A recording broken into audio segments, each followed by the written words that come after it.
ওসমান হাদিকে শুট করা ভয়ঙ্কর সেই কিলারের সন্ধান পাওয়া গেছে এবং তার পরিচয় জানলে আটকে উঠবেন আপনিও। কারণ ওসমান হাদিকে শেষ করার পরিকল্পনা ছিল একটা থ্রিলার সিনেমার মতোই সাজানো স্টোরি। চলুন সেই শুটারের আদ্যোপান্ত জেনে আসি। যারা ওসমান হাদির উপর গুলি চালিয়েছে তারা প্রায় 2 সপ্তাহ আগে তার প্রচারণা টিমে যোগ দিয়েছিল বলে জানিয়েছে ইনকিলাব মঞ্চের সদস্য মোহাম্মদ ওসামা। তিনি জানান, একটি মোটরসাইকেলে করে আসা 2 জনের মধ্যে থেকে একজন ওসমান হাদির উপর গুলি চালায়। তার দাবি, এই 2 জন প্রায় 2 সপ্তাহ আগে ওসমান হাদির প্রচারণার টিমে যোগ দিয়েছিল। মাঝখানে কিছুদিন তাদের দেখা যায়নি। কয়েকদিন আগে তারা আবার এসে প্রচারণার কাজে যোগ দেয়। এদিকে পুলিশ ও র্যাব সদস্যরা ঘটনার বিষয়ে ভিডিও ফুটেজ ও সিসিটিভি ক্যামেরা ফুটেজ সংগ্রহ করেছেন। নাম প্রকাশে অনিচ্ছুক 2 কর্মকর্তা জানান, তারা সব তথ্য যাচাই করে দেখছেন। ওসমান হাদির সাথে কে এই ব্যক্তি, তার পরিচয় কি, তা নিয়ে চলছে নানান খোঁজ। এরই মধ্যে সাংবাদিক জাওয়াত নির্ঝর দিয়েছেন এক চমকপ্রদ তথ্য। তিনি বলেছেন, ইনকিলাব মঞ্চের ওসমান হাদির সাথে আজও লাল বৃত্তের এই ব্যক্তিকে নির্বাচনী প্রচারণায় দেখা গেছে। আমাদের সমর্থিত সূত্রের দাবি, ছবির এই ব্যক্তি আদাবর থানা ছাত্রলীগের সাবেক সভাপতি এবং ঢাকা মহানগর উত্তর ছাত্রলীগের সাবেক সভাপতি ফয়সাল। মাস্ক পরে তিনি হাদির প্রচারণায় অংশ নিচ্ছিলেন। 2 সপ্তাহ আগে ফয়সাল সহ আরও 2 জন হাদির সাথে পরিচিত হয় এবং তার নির্বাচনী প্রচারণায় অংশ নেয়।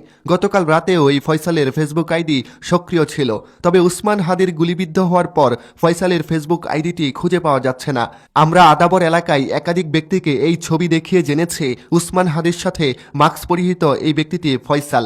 এই ফয়সালকেও সন্দেহভাজন হিসেবে রাখা হোক, কারণ জাহাঙ্গীর কবির নানকের রাজনীতি করা ফয়সাল মোহাম্মদপুর এবং ধানমন্ডি এলাকায় কয়েকটি জটিকা মিছিলে নেতৃত্ব দিয়েছে বলে সূত্রের দাবি। হঠাৎ 2 সপ্তাহ আগে থেকে ফয়সাল সহ আরও 2 জন যুবক কেন ওসমান হাদির নির্বাচনী ক্যাম্পেইনে অংশ নিয়েছিলেন, সেই প্রশ্নের উত্তর জানা দরকার।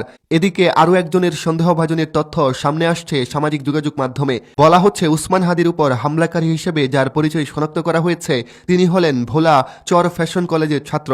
রাজনীতি করেছেন লীগ নেতা আব্দুল্লাহ আল জাকিরের সাথে, যিনি ছিলেন সাবেক এমপি। আসলে ওসমান হাদির চ্যালেঞ্জ ইন্ডিয়ার জন্য, ভারতের জন্য, মোদির জন্য। আপনি ওসমান হাদির ক্যারেক্টার এখন থেকে 10 বছর পরের কথা চিন্তা করলেন, তার পজিশন, তার সৎ অ্যাক্টিভিটি, তার কাজকর্ম, তার হিম্মত, জনপ্রিয়তা কেমন হবে চোখ বন্ধ করে ভাবেন। ফলে 10 বছর পরের এই রিস্ক ইন্ডিয়া কেন নেবে? ফলে ছোট থাকতেই ব্যবস্থা নেওয়ার চিন্তা তাদের মৌলিক কাজের অংশ। দ্বিতীয়ত, ওসমান হাদির চ্যালেঞ্জ কালচারাল ফ্যাসিস্টের জন্য। বাংলাদেশে যারা কালচারাল ফ্যাসিস্ট, সেই শাহবাগীদের জন্য। আপনারা হয়তো জানেন, কালচারাল ফ্যাসিস্টরা আওয়ামী লীগের চাইতেও ভয়ঙ্কর। এই কালচারাল ফ্যাসিস্টরা তাদের কালচারের প্রতি হুমকি স্বরূপ এমন কাউকে বরদাস্ত করতে পারার কারণ নেই। কারণ কাউকে আদাযোগ্য করে তুলতে সম্মুখ যোদ্ধা হিসেবে কালচারাল ফ্যাসিস্টরা বহু বছর ধরে কাজ চালিয়ে আসছে। ফলে রাজনৈতিক দল নির্দ্বিধায় এমন ব্যক্তি বা দলের উপর মেজাগা চালাতে পারে। এরা নতুন করে সক্রিয় হওয়া শুরু করেছে মিডিয়ার মধ্য দিয়ে। এমনকি কিছু মিডিয়া তো সরাসরি তাদের শেল্টার দিচ্ছে। এই কালচারাল ফ্যাসিস্ট হলো শাহবাগীরা। এরা ডানপন্থী ওসমান হাদির জম।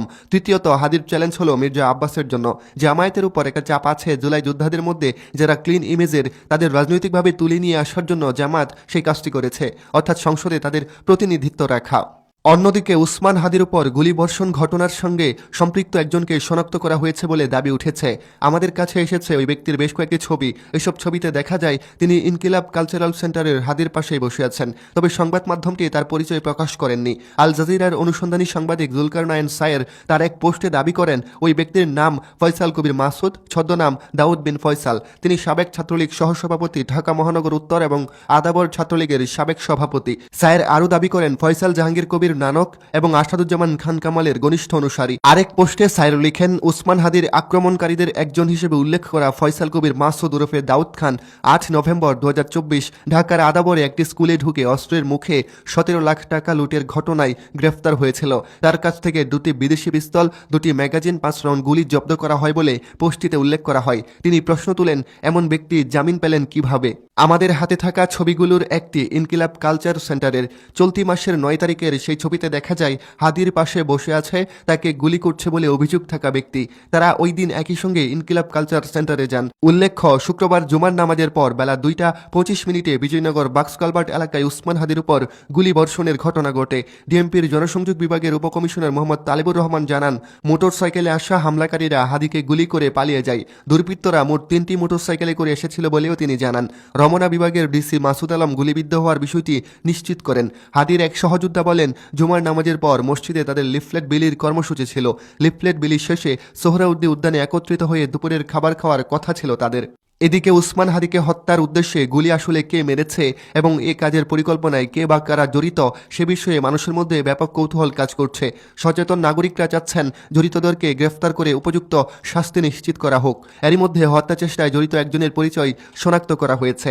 শুক্রবার 12 ডিসেম্বর দিবাগত রাতে ফ্যাক্ট চেকিং প্রতিষ্ঠান দ্য ডিসেন্টে জড়িত একজনকে চিহ্নিত করার দাবি উঠেছে। তারা বলছে হাদির গুলি করা ব্যক্তি হলেন ফয়সাল কবির মাসুদ ওরফে দাউদ খান। তিনি রাজধানীর আদাবর থানার ছাত্রলীগের নেতা ছিলেন।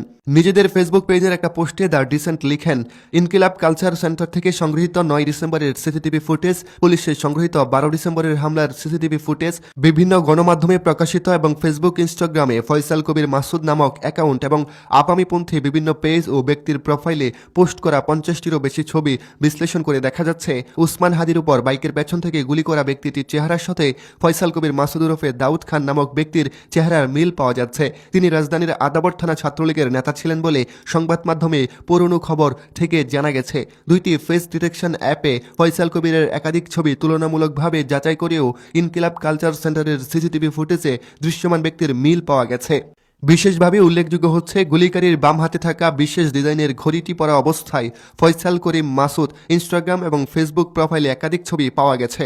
সবশেষ জানিয়ে দিব উসমান হাদির সর্বশেষ শারীরিক অবস্থার আপডেট।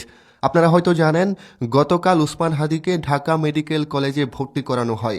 সেখানে তার অবস্থা আশঙ্কাজনক মনে হলে তাকে ট্রান্সফার করা হয় এভার কেয়ার হাসপাতালে। সেখানে তিনি এখন নিবিড় পর্যবেক্ষণে আছেন। জানানো হয়েছে আগামী 72 ঘন্টা উসমান হাদির জন্য সবচেয়ে বিপজ্জনক একটা মুহূর্ত। কারণ এই 72 ঘন্টার মধ্যে যদি উসমান হাদি কিছুটা সুস্থ হয়ে উঠতে পারে তবে হয়তো রিস্ক অনেকটা কমে যেতে পারে। তবে ডাক্তাররা কিন্তু সেখানে কোনো আশা রাখতে বলেননি। উসমান হাদির ভাই হাসপাতালে নেওয়ার আগে ডাক্তারদেরকে বলেছিলেন যে মারা গেছেন, তবুও চাইলে আপনারা অপারেশন করতে পারেন। সেই জায়গা থেকে আপনারা হয়তো বুঝতেই পারছেন কতটা সেন্সিটিভ এই বিষয়টা। এখন আমাদের কেবল একটাই অপশন আছে, উসমান হাদি ভাইয়ের জন্য দোয়া করা। দোয়া ছাড়া কোনো উপায় নেই। তিনি এভার কেয়ারে আছেন, নিবিড় পর্যবেক্ষণ করছে ডক্টররা। দোয়া করেন আল্লাহ যেন তাকে সুস্থ করে দেন। আমিন।